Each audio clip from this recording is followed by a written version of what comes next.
Hey everybody, it's Mike Sullivan with Born to Shine. Today we have a rock star. His name is Glenn Robbins. He's the superintendent over at Brigantine School in New Jersey, and apparently they're like 3 blocks from the beach. So sounds like an awesome school to go to. Glenn, thanks man for being with us. Thank you, Mike. And it is an awesome school to go to. Yeah, I mean anywhere near the beach, that's incredible. And what was your journey like to become the superintendent? Because that's, as we were talking about earlier, that's such a big position with a lot of people, staff, parents, all looking up to you for your guidance and leadership. What was your journey like to become that? Yeah, so I guess my journey starts out as I worked in the water well industry for my father. So very blue collar. Think of drilling wells, wet and cold, uh, hard manual labor. Mm. To college and then started subbing as a teacher and really enjoyed that. Then moved up to teaching and I taught US history at high Mm. school level for roughly about 4 years, give and take. Hmm. Uh, then went into, at that time, I also was a coach, moved up to varsity soccer coach as well. And then I moved up and had the opportunity for an assistant principal position or a vice principal, depending on what your district calls it. And I did that for roughly 5 years at the same district. And that I learned a lot there. I had a really great mentor in Peter Brandt that really took me underneath his wing and really helped me grow. And I also learned a lot of struggles and a lot of adversity that, I look back at that and I'm thankful for it. At the time, I actually was very, I don't want to use the word hate, but I was very beaten down, upset about a lot of things that happened that I thought could have been better. And I look back at it saying, wow, that was an awesome opportunity for me to grow and make me better. And I utilize it as I move forward. So that adversity definitely helped. Moved on to be a principal at another district. I did that for 4 years. Worked with amazing people there as well. Had some national accolades that came our way. That was it's fun and exciting, especially being a young person as a principal leading these teams of middle schoolers. And that was a big adjustment for me too, from high school to middle school. Mm. Uh, so especially disciplinarian to everything. And then I moved up for, after 4 years there, I moved on to become a superintendent for roughly 4 years at another district in my old hometown area where my grandparents and my aunt and uncle lived. And then where I'm at now, I'm Brigantine, New Jersey. It opened up back in 2019. I saw the opportunity. I was like, wow, you know what? I worked most of my career down there. They were a beacon and a lighthouse for many years that I aspired to try to be like. And wow, wouldn't it be cool to work there? And I've heard so many great things. So I started in February of 19, I'm sorry, February 2020. The world shifted in March, as we all know. And here I am going on 4 years in February, and hopefully many more to come. And in COVID years, I called about 18. But Mm. you know what? Every single position was with adversity, every single position with different challenges, and every position required a total leveling up to a certain level that you'd never been to before that you had to learn. So Yeah. it's almost like what Robert Greene says, you have to continue to adapt and learn and restructure in your profession and or as your individual yourself in order to be successful. So, and yeah, being superintendent, I love the job. I love being able to work with an amazing board, the families, the kids, the staff, all the different constituents. You have to work with all of them. You can't just be focused on one group. You have to be open and transformative, communicative with all of them about what's going on and making it our school, not just this random head guy in here that says we have to do this. And that's the beauty of it. We call ourselves the Brigantine Community School, and we capitalize the word unity in that for a reason. Yeah, I love that. That's awesome, Glenn. And that's so true. Building those relationships with everyone. So it feels like a family, right? Not just one person hidden away in an office in the corner with a window. That is unapproachable. Yeah, that's Talking to not, I everybody. can't sit in the Ivy Tower. I got to be hands-on with all the kids and, Yeah, with the staff and just being part of it, every day, right. building those relationships to make it a great place and a safe place for all of them to come. Yeah, yeah, love that. That's awesome. And then when you were a kiddo, Glenn, like K to 8, you guys are K through 8. What was there anything that you maybe struggled with? Like for me, it was anxiety and depression. Was there anything that maybe you had a little challenge with? Yeah, right. Like I challenge anybody to say they've never had any type of adversity growing up. Like I Yeah, think we all did. yeah. You know, I struggled. We came up in a blue collar family, and all the towns around us were very white collar. So we Mm. weren't always the richest kids around in the nicest cars and so forth and got a little older. So that always lingered in the back of my head. Was I good enough to be near these Mm, other friends and so forth? mm, Uh, my brother and I both also have hearing loss. mm, My brother's is a lot more, and he would wear hearing aids, and wasn't accepted the way that it is today. And him with his hearing aids, I used to get in a lot of fights for him, mm. kids picking on him or saying things and so forth. And I had to deal with that myself. Like I too had them, and I struggled with that I didn't want to be seen. You're automatically labeled for all the wrong reasons Right, and so many different things. And it was frustrating. And it was, I'm not gonna lie, it did a lot of things to confidence wise that I had to overcome. Um, but once again, I'm kind of thankful I did have to go through that, to where I am now. And I wear hearing aids today. I should have wore them back when I was a kid, but I didn't. And I didn't put them on till just a few years ago. I think 5, 6 years ago now. Makes a world of a difference for me. But like I said, that was a struggle that I had, like that personal persona that, whether it was anxiety, what people would think of me or whatever. Now I'm at the point where I'm so much older, I'm like, okay, you can look at me, I don't care. You can see I have a suit on today. Like this is part of my wackiness. Like I just do things to make people smile. So I yeah. move past that superficial, what am I looking like today? So Right. No, that's great. And that's such a really good point, Glenn, that all of us go through something. And sometimes it's visible, sometimes it's internal and invisible. But that adversity really molds and shapes us into something stronger, something more resilient, something more empathetic, right? Because we're going through something, so we could be gentler and kinder with others because we're going through something. So that there's a tremendous upside to going through things. yeah. And Yeah, definitely. From the leadership aspect of the school now, I see that so differently now. So when I see kids of various shapes, sizes, whatever they may be, and if they have a disability with glasses or ears or physical or mental, it's so much more empathetic for them. And I right, try to look at it from the lens of what are they going through? And right, now, what are the parents going through? Or what are the grandparents going through as they're trying to raise them? How do we make their lives better? So like I said, and like you just mentioned, I think it really helped. That struggles were there for me, yeah, and now I don't want the struggles for those people. exactly. And that's the most beautiful type of leadership is someone that's gone through something, a struggle and challenge. They've developed that empathy and desire to help others and to kind of lighten their load a little bit. And those are all my favorite leaders and usually the most successful. So thanks for sharing that. That's really cool. Um, and the as far as emotional and mental wellness, what have you noticed within your school district, Glenn, that's working well, and maybe some things where you would like to even add more support? Well, I think we can never have enough support in today's day and age to help Right, anybody and everybody. Um, First most part as a leader, you have to trust, respect, and give autonomy to your staff. If they're feeling trusted and respected, and they feel, and they should be, they've gone through how many schools, how many years of schooling, how many different degrees, how many certifications, and they're going to continue to do certifications. There's so much education, and some leaders won't even let an educator control the thermostat in their room. Or, like, what yeah, are we doing here? Like, you yeah, trust them with 20, 30 kids, but you don't trust them with a thermostat? yeah, Like, so they have to feel trusted. They have to have that psychological safety feeling that they can do things. They have to know that they can make lessons that can be successful. And at the same time, they can fail without making them feel like a failure. right, So I want them to can think of different ideas and so forth. I want them to think about, you know, artificial intelligence. How are we going to infuse that into the classroom?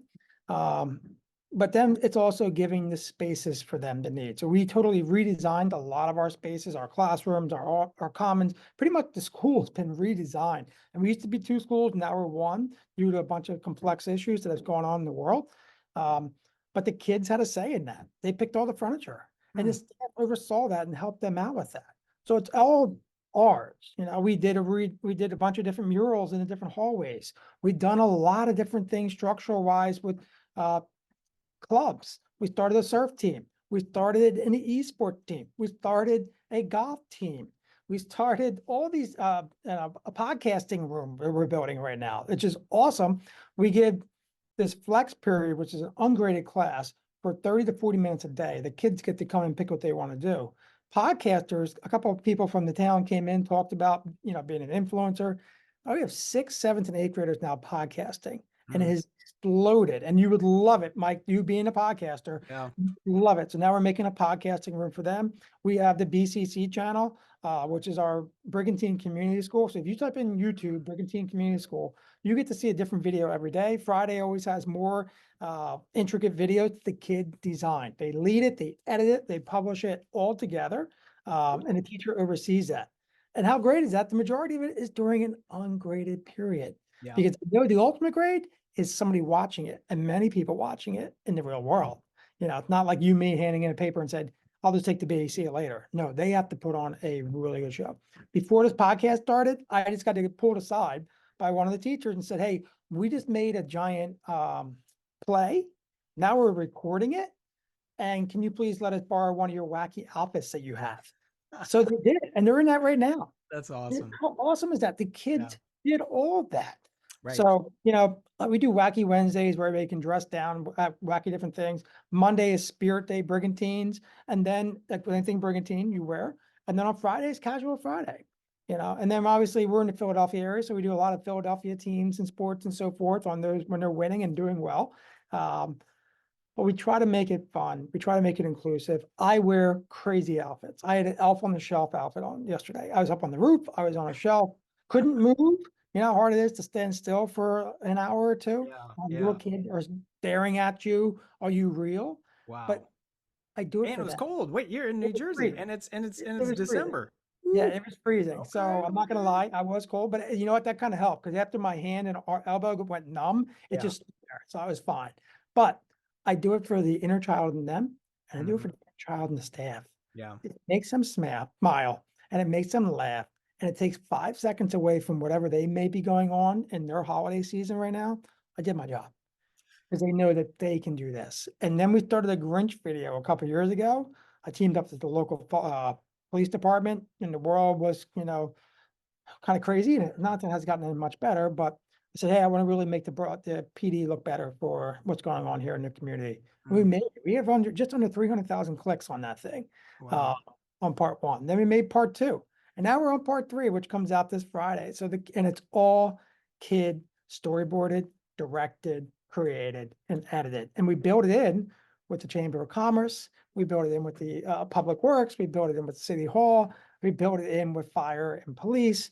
It's a true community effort, and it's something pretty cool. So when we have everybody on the same page, having fun, being trusted and respected, great things happen. And I can say this with a lot of pride. This past year, when most test scores were going down, ours actually went up higher than ever Mm. before. And Mm. the year before, for the first time in over 20 plus years, we got labeled as a high performing school district, by our state. That's never happened before because, like I said, we did things different. We just focused on fun. We focused on social and emotional health. The kids want to be here. We Yeah. support them. We have the right people in place. We have nurses, psychiatrists, social workers. All of us look at it from a different lens. We're a trauma-informed school. We have professional development through that. Our staff goes above and beyond working at our Title I school district to make these kids feel welcome and wanting to come each and every day. And it starts with me trying to make sure that the staff wants to come here each and every day and feel that they can dress up wacky and wonky and have fun in their lessons and so forth. Because it Yeah. trickles to them and then it comes right back up to us again. I love it. I mean, that's so unique because you truly are setting the stage, so to speak, as as we are the school all together. Your students are filming, editing, directing, storyboarding. I mean, they're basically ready to become the next Lucas or Spielberg. Is what it sounds like. And then including all of the surrounding areas, the fire department, the police department, every other department that I probably haven't even named. It's a true community.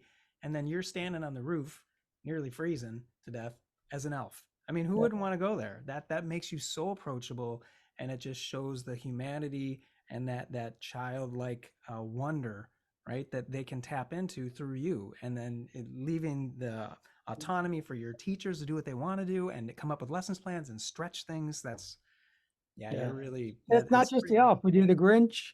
I did the the leprechaun, I've Okay. done mascot, you Okay. name it. Different suits for every holiday. Yeah. Uh, but it's funny, as much as we have done to really transform our school, and we really have. We went through a demolition project, got rid of a quarter of the building because of declining numbers, revamped all these different things. People always ask me first, "Hey, when are you going up on the roof again? Mm, When are you doing this again? When are you wearing that suit again?" Because they know that's what part that our job that matters most, the relationships and making the kids and staff happy and smile, yeah. you know? Absolutely. No, that's incredible. It's so true. Connection is so powerful. Relationships, that's where everything starts, right? And you're setting the stage for that and creating that. So that's really cool. Thanks for sharing that. That was yeah, I mean that just leads into the last question. If you have any final thoughts, Glenn, or final words of wisdom or advice or encouragement, whatever's on your heart, man, it's all you. Yeah, I think first and foremost, thank you for allowing me to be on here to have a voice and to share about our amazing school district in Brigantine, New Jersey. I can't talk about our staff and our kids and our families enough. So thank you for giving me that platform. Mm. If anybody ever wants to reach out to me, just please, you can Google me, Glenn Robbins. You can, go on X, which is Twitter, at Glenn G. Robbins. You can find me on Facebook, Instagram, and so forth. And you know what? I'm excited. I just announced the other day my co-author and I, Danny Bauer, another podcaster, people may have known Danny.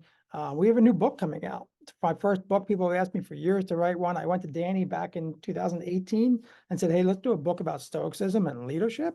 Mm. So we have a new book coming out for pre-sale in January. It'll be out on the market in February, called "Calm in the Chaos: Ancient Stoic Wisdom for Successful School Leadership."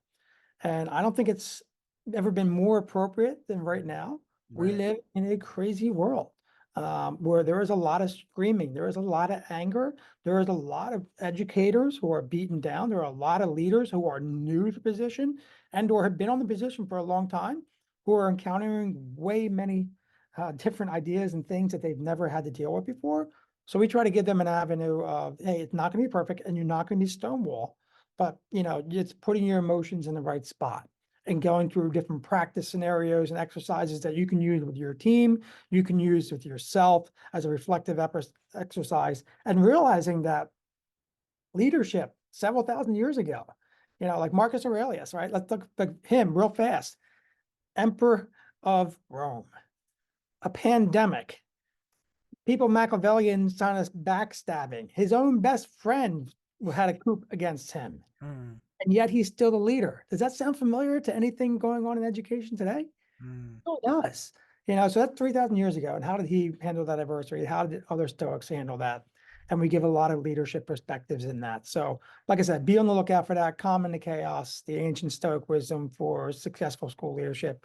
Pre-sale in January and coming out in February. So excited for that. And if you're on the going to any conferences, I probably will see you there. I have a bunch of conferences lined up to present here and there. I'm very grateful for that. Once again, to share the Brigantine story, that all we're doing, and hopefully, making educators better. And maybe I can learn some things along the way. But I mentor a lot of aspiring superintendents across the country. And I also could use more mentors. So if anybody ever wants to reach out, please, one way or another, I'd love to talk. Well, Glenn Robbins, Calm in the Chaos. I'm really happy for you, man. That's going to be cool. And it sounds like it's going to help a lot of other superintendents and that you're all working together, supporting each other. And just thanks for making some time for us today. Thank you, Mike. Appreciate it.